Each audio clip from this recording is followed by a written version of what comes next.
You know, we all have a lot of data, and it has to positively, absolutely stay safe. It can't get into the wrong hands, and the biggest challenge we have is how to transfer it from here to there. We all know as leaders that legacy tools that transfer our important files and sensitive data are mostly outdated and fall short on security, especially with the demands of today's remote workforce. Relying on outdated technology puts our organization's brand at risk, and that is unacceptable. So we're excited to invite you to step into the future of completely secured managed file transfer from our friends at Kiteworks. Kiteworks is absolutely, positively the most secure managed file platform on the market today. They've been FedRAMP moderate authorized by the Department of Defense since 2017. And unlike traditional legacy systems with limited functionality, Kiteworks has unmatched software security with ongoing bounty programs and regular pen testing to minimize vulnerabilities. And the coolest part, they have easy to use one-click appliance updates you will love. Step into the future of secure managed file transfer with Kiteworks. Visit kiteworks.com to get started. That's kiteworks.com to get started today. And now, the show.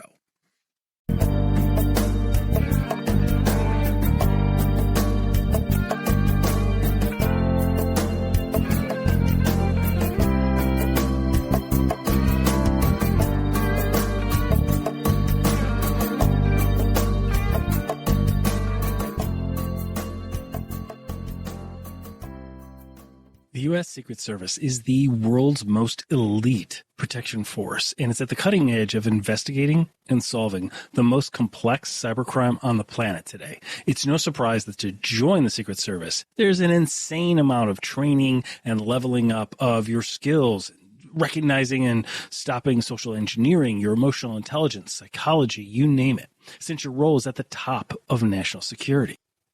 But did you know that you can become a Secret Service agent even after starting your career in a totally different field? And it doesn't have to be law or law enforcement.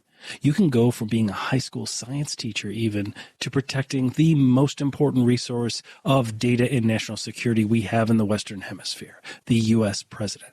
I'll prove it to you. We have not one, but 2 episodes unlike anything you've ever seen or heard before, guaranteed. For the first time ever, we provide insider access to an elite U.S. Secret Service agent, Mr. Paul Eklof, who has been gracious enough to sit down with us for these 2 episodes. Paul was a top Secret Service agent for 23 years. He served our country, 14 years of that. He served our country at the highest level, protecting the U.S. president, from President Clinton all the way through President Trump. And he currently serves in leadership at Lexis Nexis. Today, we see the U.S. Secret Service in action, and we discuss how it all intersects: physical security, AI, espionage, national security, and cybersecurity, and how all of this ties national security to cybersecurity, how it affects our daily lives right here in the heart of North America. This is the story of Paul Eklof, and we bring you behind the scenes of the U.S. Secret Service in action. Come join us as we dive deeper behind the scenes of security and cybercrime today, interviewing top technology leaders from around the world and sharing true cybercrime stories to raise awareness. From the creators of Vigilance, the newest global technology newsletter, translating cyber news into business language we all understand. So please help us keep this going by subscribing for free to our YouTube channel and downloading our podcast episodes on Apple and Spotify so we can continue to bring you more of what matters. This is Cybercrime Junkies, and now the show.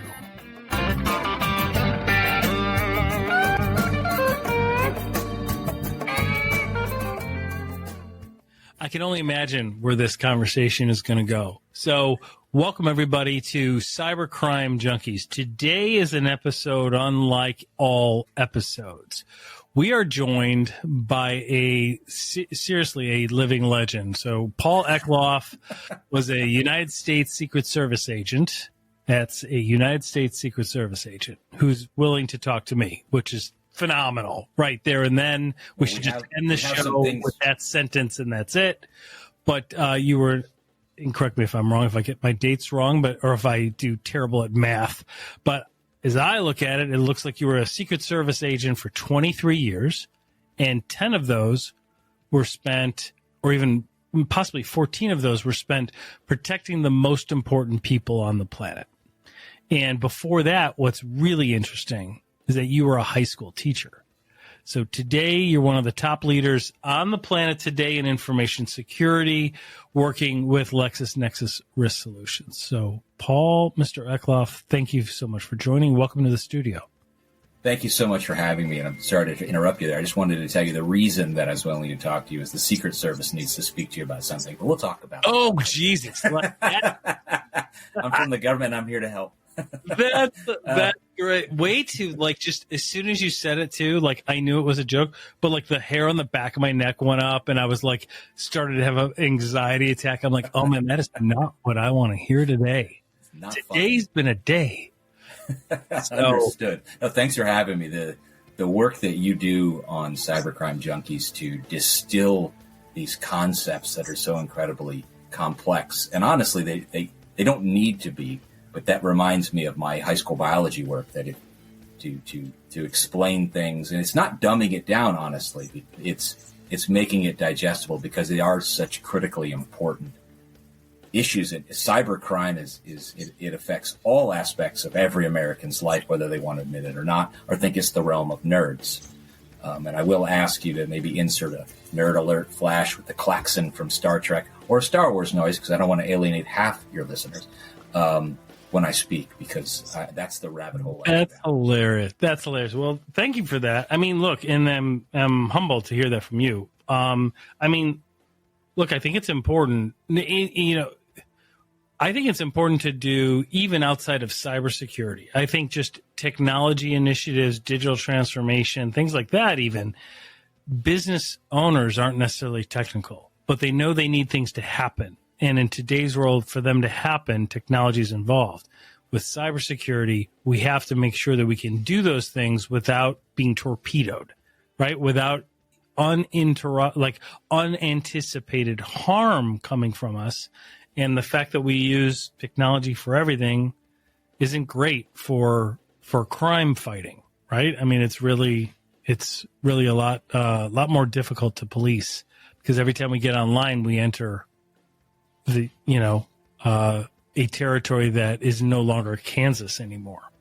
Absolutely. And we also have to realize, and this was something that as a Secret Service person who, can shut down a city for an NSSE for a security event, we also can't move the pendulum so far that our systems are not accessible to the users. And we also can't burn the boats. Cybercrime is digital piracy, but you don't outlaw boats.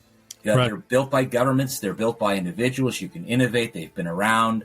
You can't be extreme. There's a balance there between privacy and security. And I'm not a believer in absolutism. I think that there's a spectrum of all these things, or a very complex Venn diagram I can't understand. But you look at, that's just how society seems to go. Think about it. With one, and this is sad, I'm going to get a lot of hate mail, but one myopic just turtle. Send it to me. Send his hate mail to me. And Paul and I will get together with Brett Johnson, and we'll go through your mail. That's fine. And you don't want to run afoul of Brett. I can guarantee you that. The Secret Service tried it, learned the hard way. That guy knows more than anyone in this. But think about one myopic turtle jammed a straw in its nose. One sea turtle jammed a straw in its nose, and now we all use sippy cups at Starbucks. Like, I'm not saying single-use plastics aren't a problem, but how do I know this turtle didn't have a drug problem? I mean, it doesn't even have thumbs, and it got this straw in its nose. You don't look at a junkie on the street and go, oh, well, we're just going to have to ban syringes. I mean, maybe that's maybe that's not a popular opinion. I think that turtle had problems, but that's I think that turtle grew up without the right parenting guidance, or without some belief in a higher cause. But the mothers just dump the eggs on the beach, and then the little guys have to get into the water. I see the turtle at my 12-step meetings. He's doing okay. He's doing a little better today. That's awesome. Yeah. His eyes are still all teary with the salt water. He is. His shell's a little drier now, but he's doing well. Good. Good to know. Let's talk about your origin story, Paul. So if you can't tell, Paul should have a stand-up show, which honestly, a stand-up comedian who used to be a high school teacher and a U.S. Secret Service person, that is a show. Like, I'm just letting you know, if you're ever thinking about it, I will manage you. I will be there. I will set the dates for you. Like, that is a phenomenal, like, think of the material. Oh my God. You like that. I want you like the wrestling manager, the old guy that had the mullet and the tennis racket. I forget his name. Yeah. But yeah, I want someone like that can. Yeah, that's. I am the Forrest Gump of professionals. I've literally had almost from scuba diving for fish for aquariums around the world in college. I was going to be the next Jacques Cousteau. And as you can see. Okay, so back up. So that's what I want to ask you. Like, when you were a kid, and when a kid, I'm not saying like when you're 6 years old, but like when you were a young adult going through school, like, did you know, like, I want to protect the president of the United States? Like, if somebody goes after that guy, I'm jumping in front of him. I'm checking out his car. Like, is that what you were thinking? Or like you wanted to be like a scuba diver, right? Like what? Let's go back to what you were thinking when you were, because I try and explain this to my kids that are that age now and say, it's okay, just learn along the way, because 20 years from now, you're going to be doing something you have no idea what you're doing. You can completely pivot. I was raised in a military family around the world. Okay. I did see President Reagan from about 400 yards away when he recommissioned the New Jersey in Long Beach. Very cool. Thought that was cool. He wasn't a bad president, I'll tell you. But let's not go there. Let's not. Well, he played a Secret Service agent in one of his most famous movies. I know. Bancroft, Code of the Secret Service. I know.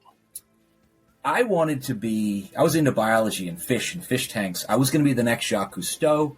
Wow. But that's the lesson to your kids or to anybody really, is that you can pivot. If your interests or your life has taken you in a different direction.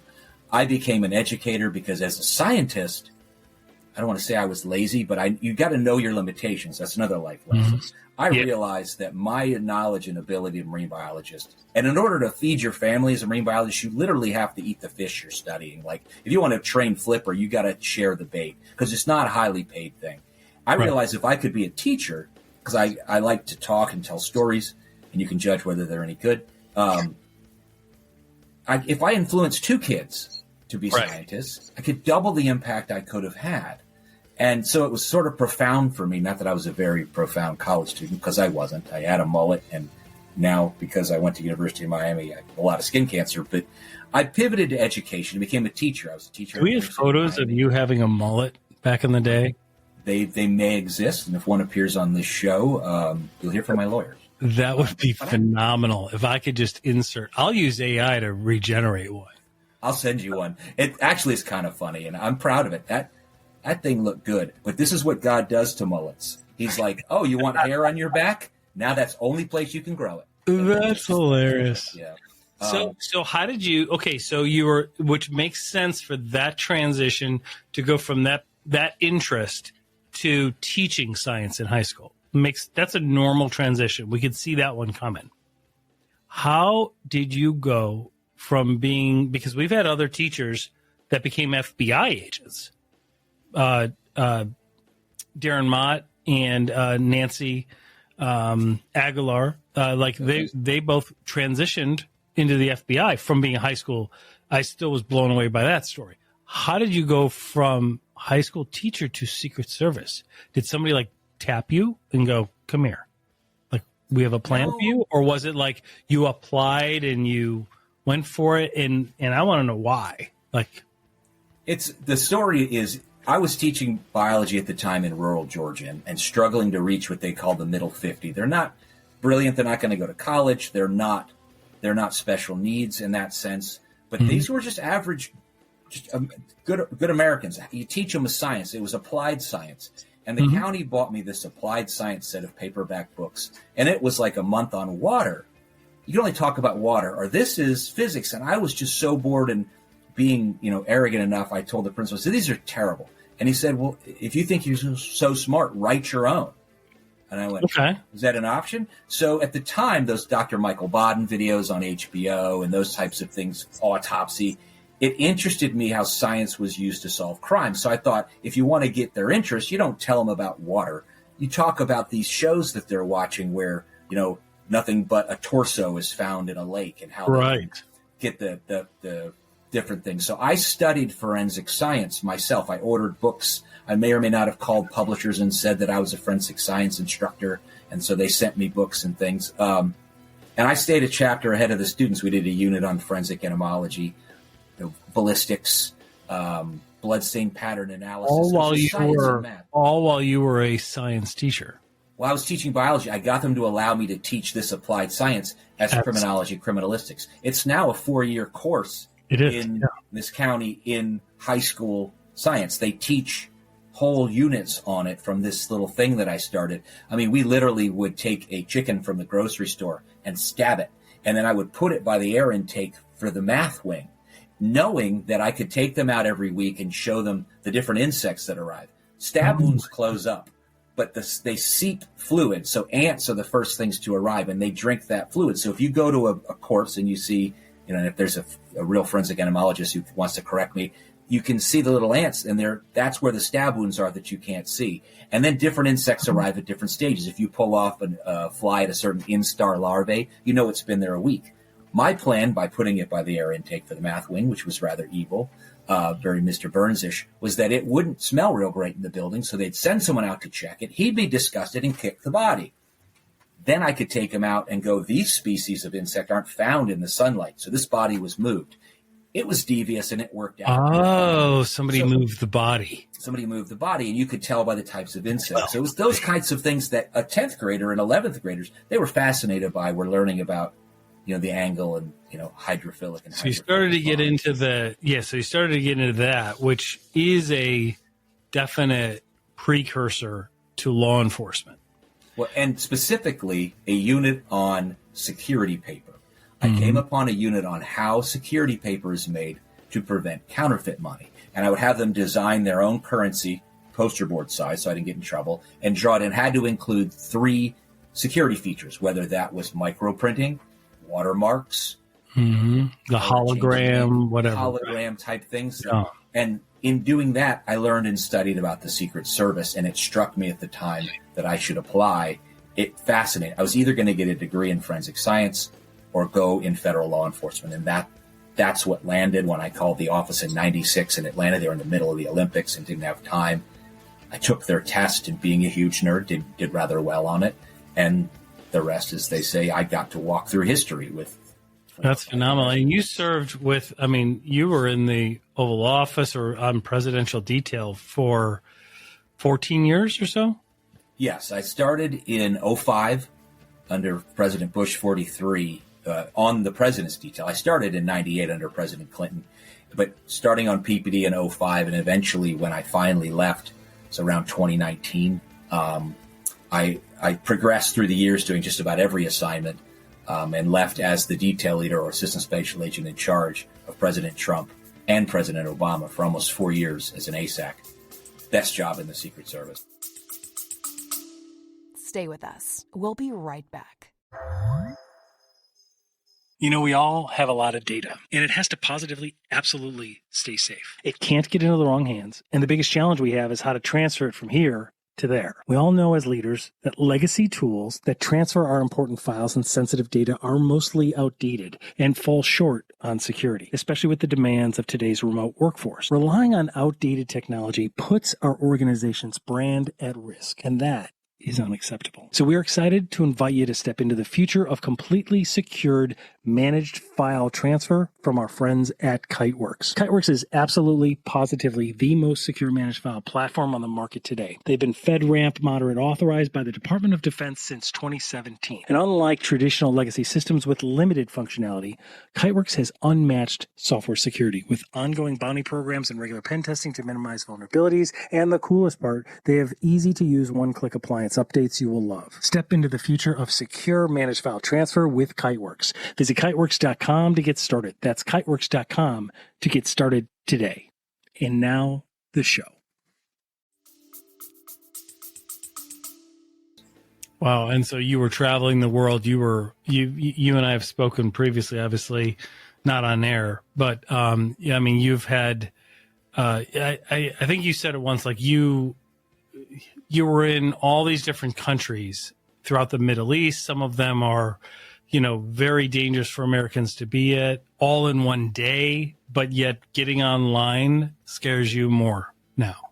Well, I would say to the average American, and it is funny because I've told people that now that I'm a director of public relations for just an amazing company that works with government agencies, I'm far less comfortable than I was at the presidential palace in Kabul, where our motorcade route had been hit with IEDs the day before, or carrying a gun in Ramallah in the West Bank, not to step on toes with the political things that are going on now. I was far more comfortable in that situation because it's a world that I understand.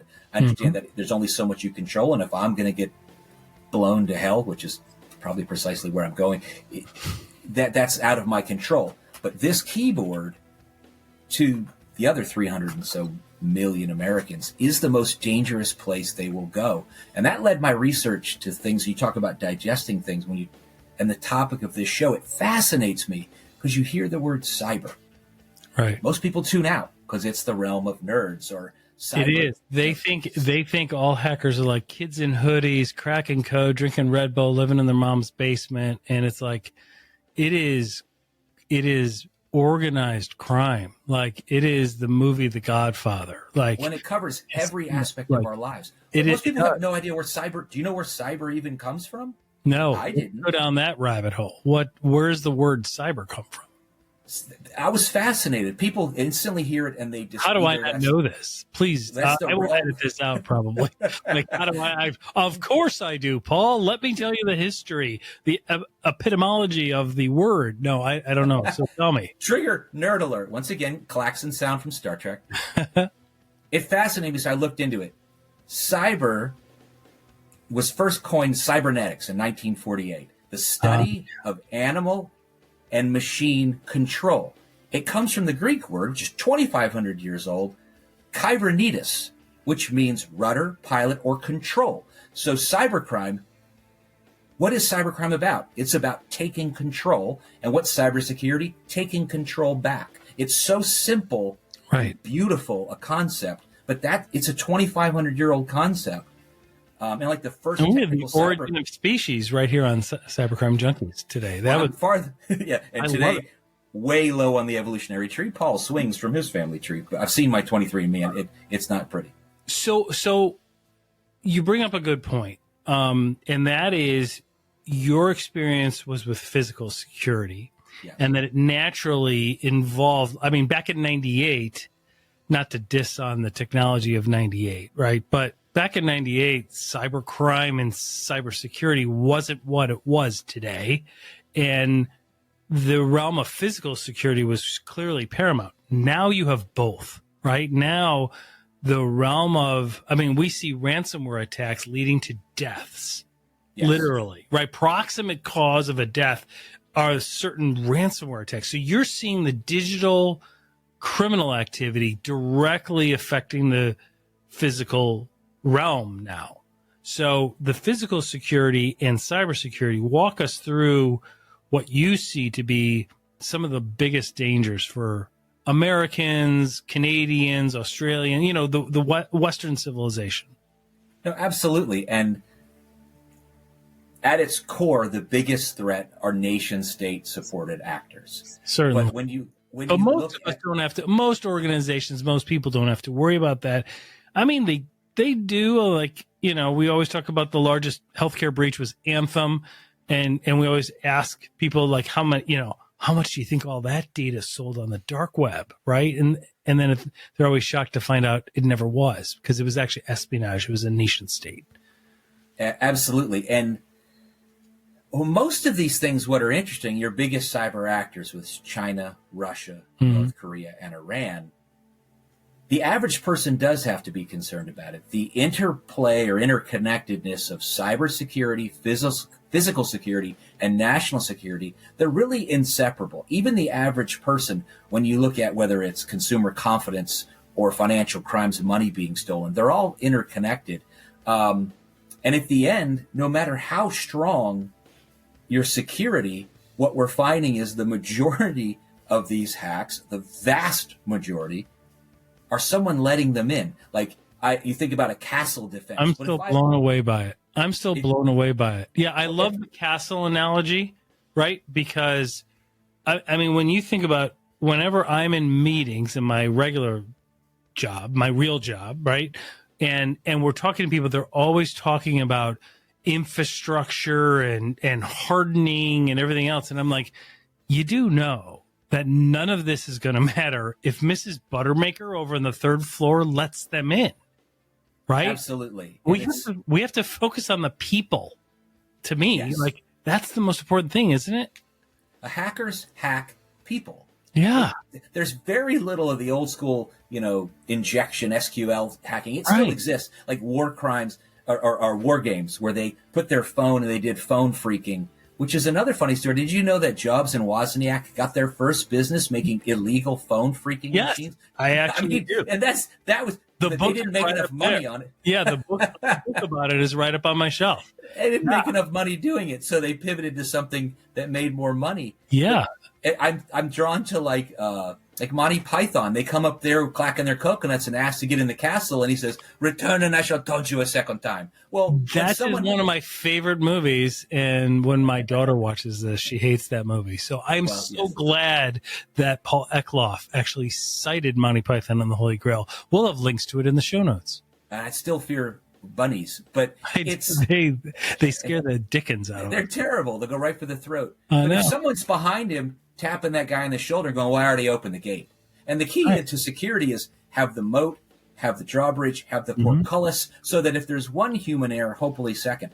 And what I really found fascinating, you had a brilliant episode about the psychology of social engineering. You guys were talking about the amygdala and the lizard brain and all of these things. What I find interesting is all of those triggers that lead to social engineering attacks are really, they parallel the 7 deadly sins. The Bible taught us about social engineering. If you're talking about lust or sloth or wrath or greed or envy, and I have a little note to remember the other ones, pride, every one of them plays upon. Let me look at my diary. I think I've committed all of them on first. You're just hacking the human condition. You might also want to read Dante and see which level you'll be living at with which has the best cocktail bar. But they're hacking the human condition. But I often get accused of, you're victim blaming. What's the difference between victim blaming and victim educating? Because it really are humans. I'm not shaming them because I get 5 phishing emails a day. And when you add that up to phishing, vishing, smishing, now we have quishing, where QR codes. Absolutely. You don't solve any of those by wishing. You solve them by educating. So that you aren't, that sounds like a great deal. It's not. Or, you're a really smart person. Wait a minute. That's how you lured me on this podcast with all that hyperbolic. Yeah, when you think about it, not my first rodeo in social engineering. You are devious. But what social engineering is marketing. Right. The sales cycle. How do you think you look in your new Corvette? Well, it really is. Social engineering, studying marketing like I had before, and then studying social engineering, I'm like, the tactics are like, they use different words to describe the efforts that are made. They're identical. I mean, it's identical. They are identical. It's because everything involved. Black Friday sales. You know what I mean? Black Friday sales, like all that stuff is designed to act with urgency. It's designed to invoke emotions and have your amygdala hijack. It's how the humans are wired. When that happens, it's our fight or flight. It's like a woolly mammoth has entered our village, and we have to fight, or we have to run away. And when that happens, the brain, the frontal cortex, actually shuts off. All of the scans of people when they're undergoing social engineering, it shows the front part of the brain, the neocortex, shuts off, which means you can't remember your training. You can't recognize that, oh my God, I shouldn't click on this. Like, they do that sense of urgency for a reason. Well, and it's fascinating because it brings us back full circle to the inventor of cybernetics in 1948, which was about feedback loops in systems, animals and in machines. And I hate to break it to you. We talked about, Darwin's origin of species.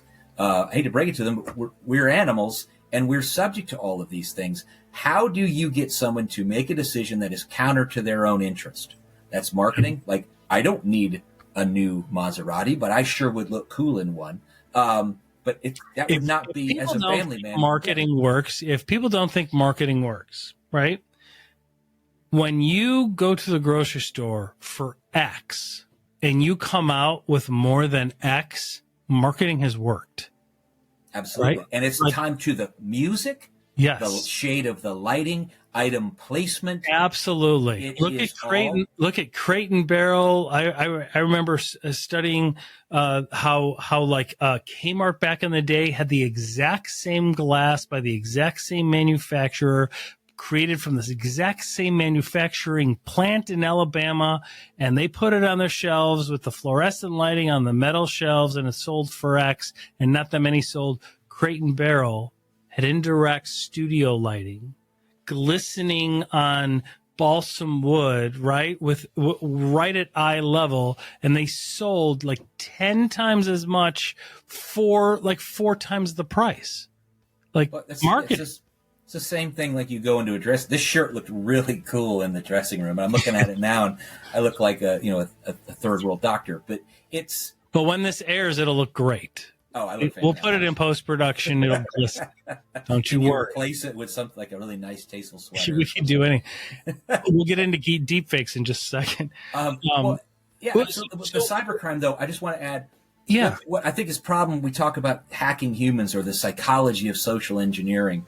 And then the physical security versus the cybersecurity and how the Secret Service sort of came to it. And I was a bit of a Luddite earlier. Like, you talked to my brother trying to get me to use a TiVo, or when the Secret Service came to us and said, we have this new critical systems protection program, and you're going to have to let those people in, and they're going to prevent the hackers from messing with your protective site.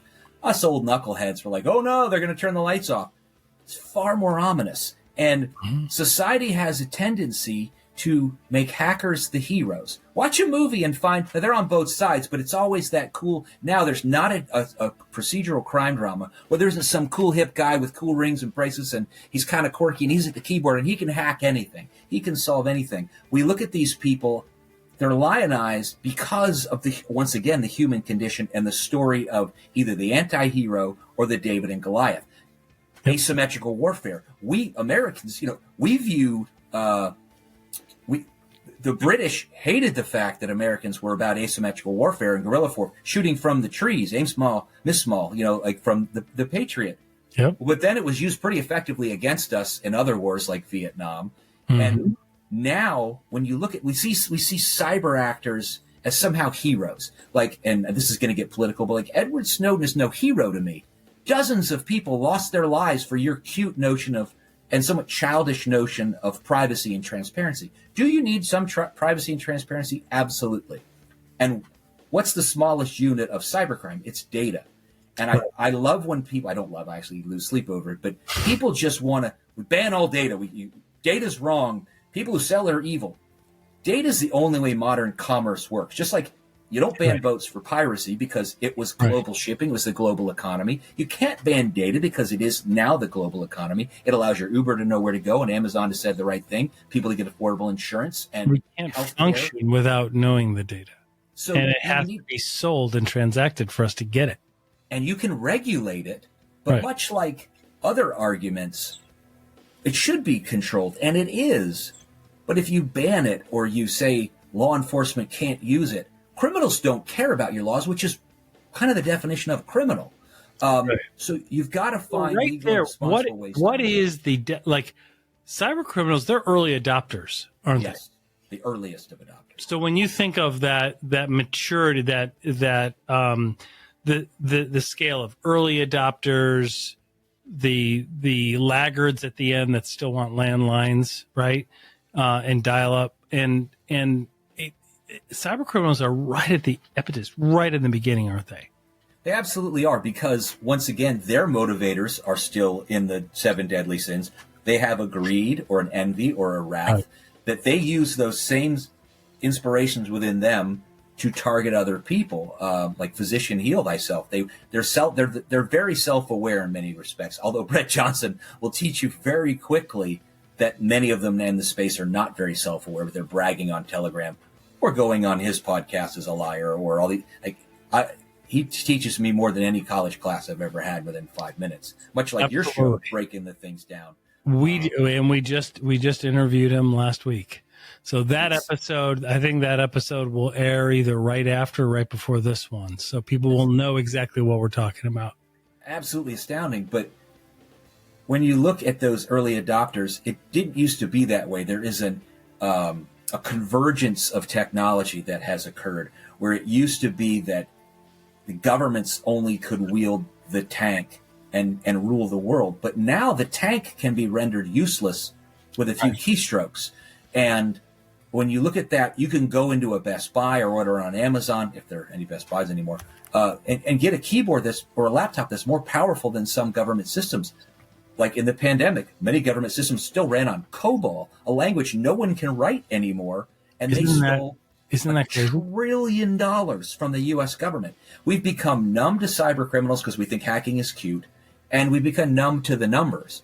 Like I posted on LinkedIn, I do that a little too much, but I never even realized the word numb was in numbers. But hey, once again, as a huge nerd flash, I saw that $1 trillion was likely stolen of the $4.5 trillion that was doled out.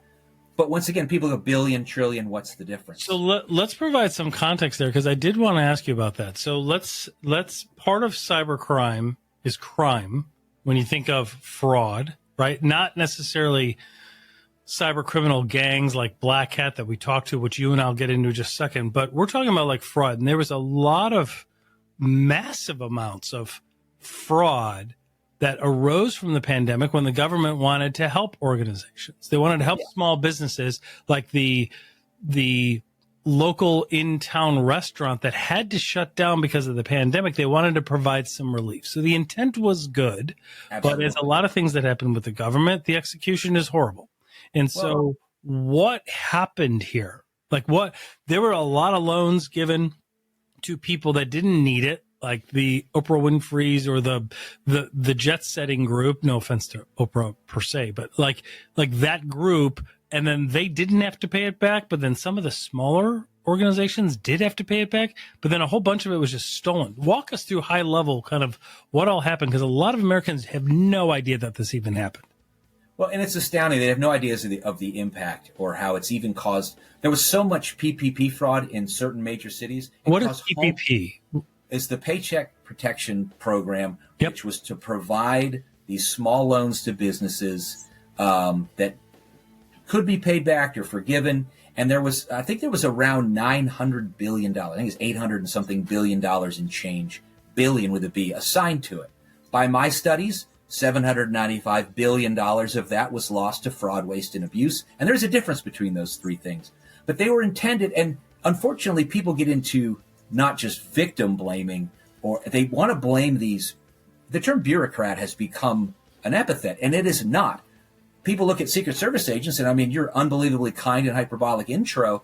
Oh, well, they're heroes, or police are heroes. Well, they're bureaucrats. Why are the hardworking men and women of the Department of Labor or the USDA, they are trying to do right as well. They're sometimes hindered by poor political decisions, poor systems, rules that are foisted upon them.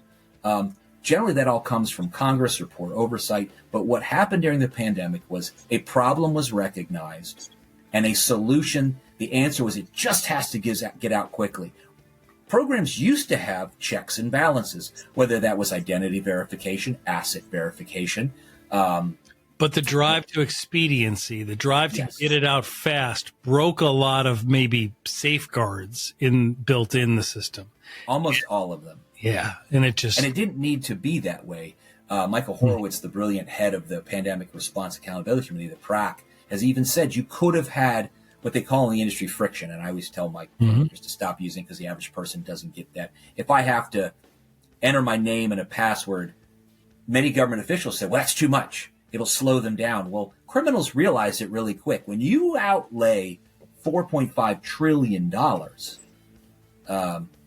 criminals go where the money is, so they're going to go there. They were defrauded. $4.5 trillion. Let's talk about cyber fraud by the numbers a little bit. So $4.5 trillion was issued through the pandemic in an effort to kind of help the economy and help the people.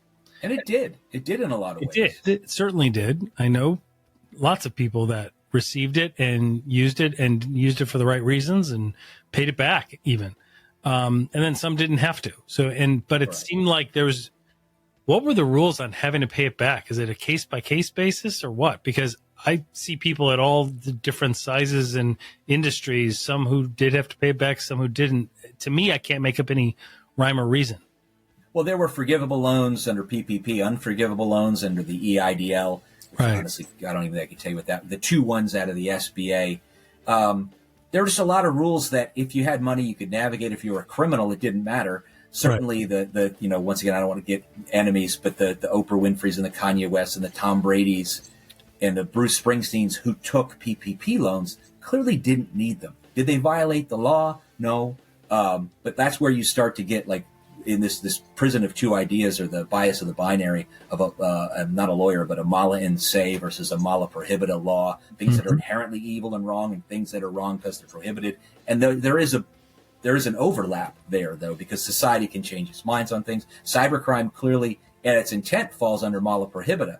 But you can, as you said, a ransomware attack on a hospital or a children's hospital, which is unconscionable to people like us, is done every day, and they've actually returned to it.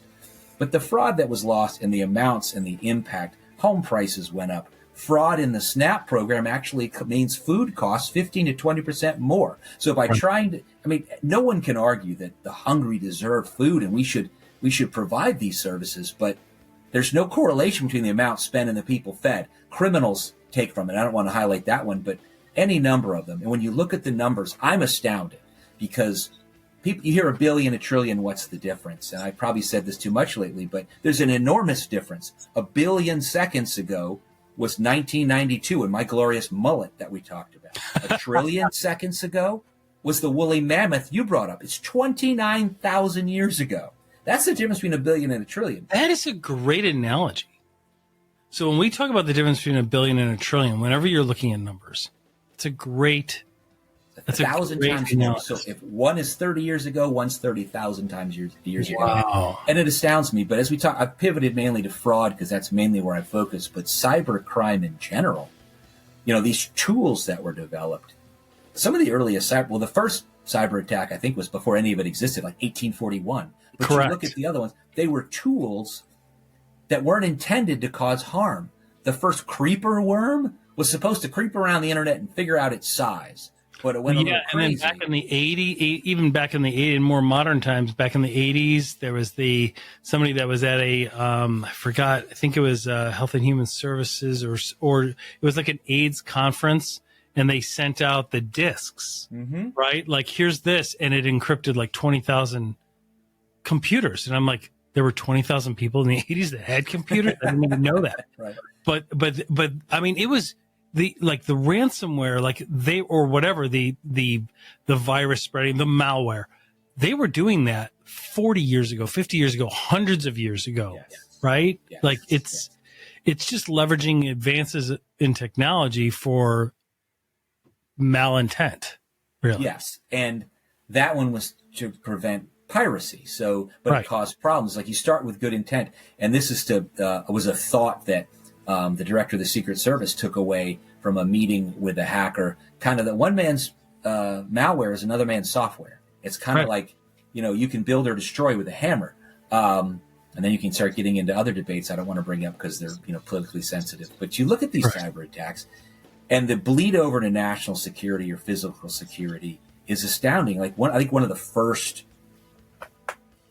Well, it bleeds over macro and it bleeds over micro, right? You have cyber criminals, and the ones that are in the news are the ones that are going after either government entities, organizations, hospitals, private industry, names, brands that we recognize. And those are the ones that we talk about often. Those are the ones that are in the news. But then on the macro level, you've got cyber criminals, running human trafficking and child predators, and that's at the micro level. And then at the macro level, we have national security. And there's a bleed over. Both of those extremes is where it really matters, at least to us. And people don't understand either. Like the SolarWinds hack, That's a huge example of a supply chain attack. Yes. Well, how did it start and why? Well, it turns out, and I'm probably going to get into something, I don't have any special knowledge, but from looking at it, history doesn't repeat itself. Observational knowledge. Everything that we can gather up through OSINT. Through OSINT. SolarWinds was a Russian-born cyber espionage attack on the United States government. It wasn't intended to, through the Orion software, to impact businesses necessarily, except like in Russia and China, the state and the nation's interests are 100% aligned. In America, we have this separation of, not only church and state, but everything is separated. It was intended, and you haven't heard a lot about its effect on government. Not an immense amount on its attack on government. But emails disappeared from the Department of Defense. Emails disappeared from the Department of Homeland Security. You haven't heard a lot about it because I think it had a greater effect than people are aware. They went in there and they were able to reverse some of the things. But it's possible some of those things still exist. And that gets down to dwell time. The average cyber attack only has a dwell time of, is it hours? 48 hours dwell time for it? During the time of the actual launch, yeah. But then there's also the getting inside a network and moving around and gathering up all of the research and kind of espionage that's done before, and that's anywhere between 4 to 6 months still. So it all kind of depends. When SolarWinds, they were inside 14 months before they really did anything. And I mean, the Buffalo Bill running around in the skin of all these companies in the government. And you've got to wonder they had systems, they had detection systems. How did they not? Did they not have a SOC monitoring for anomalies, doing threat hunting? How did they not see it? But, that's a different story.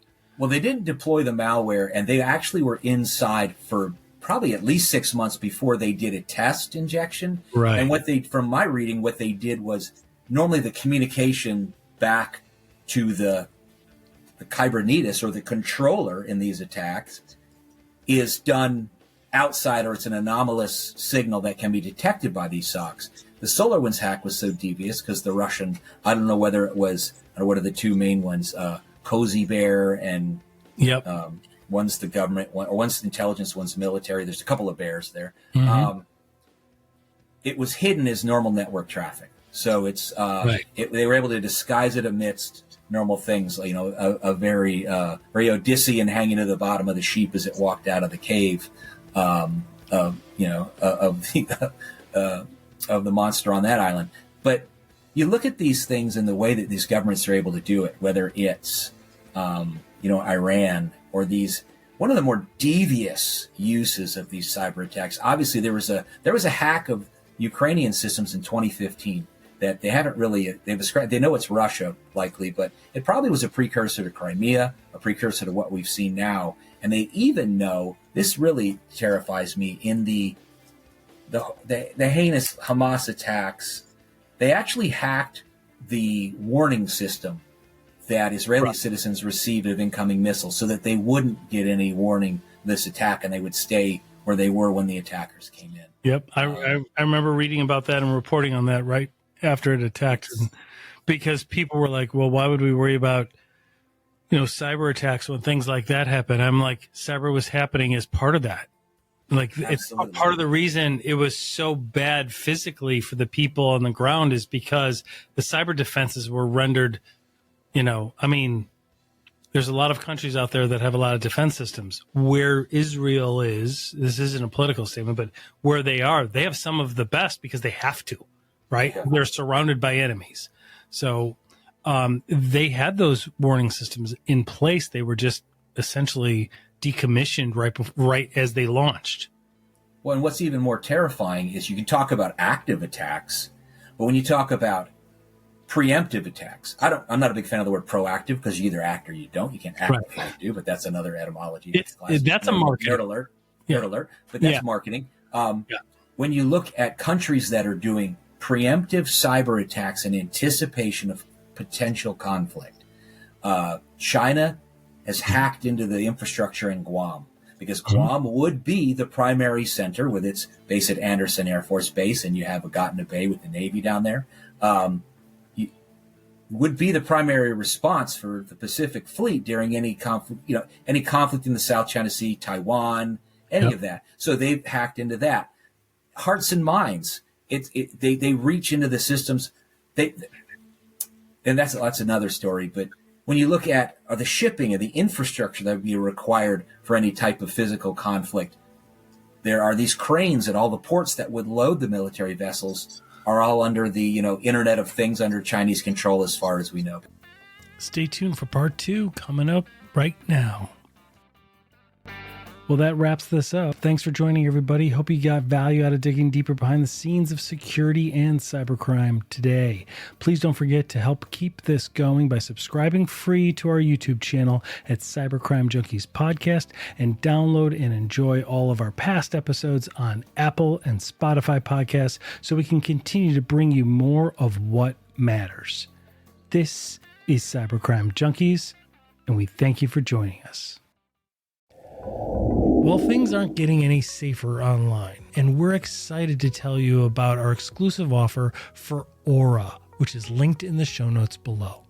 Hey everyone, this is your host David Morrow, and we often get asked about individual safety and ways to protect loved ones or small business employees when they're online. So we turned to our friends at Cyber Threat Group, a full-service security consultancy located here in the US, and they told us all about Aura. You might have even seen actor Robert Downey Jr. in their television ads. Look, identity theft isn't cheap. The FTC reports that Americans lost $8.8 billion in identity theft and personal fraud this year, and can cost you personally hundreds of thousands of dollars. Aura provides it all. Financial and identity theft protection, a lightning-fast VPN for online privacy, antivirus, a password manager, and even parental controls for safe gaming and spam call protection. So protect your family or your employees when they get online. Give the gift of online safety. Check out the link in our show notes from our friends at Cyber Threat Group today.